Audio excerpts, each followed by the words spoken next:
Oggi vi presento un altro componente della mia famiglia.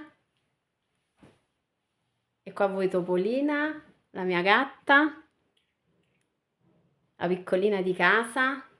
Ragazzi, sto rischiando la vita per presentarvela, eh. Topolina ha un carattere un po' turbolento, è un po' ambizioso, è come me. Non la darà fastidio. E se non la date fastidio tutto va bene, altrimenti graffia, come me, tale e quale. Però ragazzi, a me vanno bene tutti quanti. L'unico momento in cui si va d'accordo con Topolina è il momento della ricottina. Infatti lei adora la ricotta e io e lei abbiamo un rito durante il giorno, facciamo l'asmr in napoletano. Vi faccio vedere che cosa fa col cucchiaino della ricotta. Lei adora la ricotta, è vero Topolina?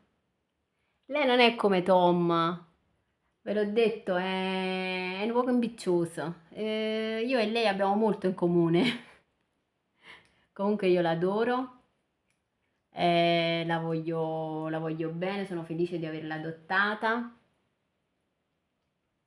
Ragazzi, spero che Topolina vi sia piaciuta. Prossimamente vi presenterò un altro componente della famiglia, vi dico soltanto il nome e forse capirete di che cosa sto parlando. Allora, si chiama Rio, poi vi faccio vedere che cosa fa Rio.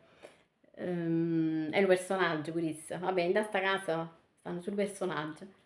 Comunque, un saluto da me Topolina. Mi raccomando, iscrivetevi, continuate a seguirmi. Non me la state sola.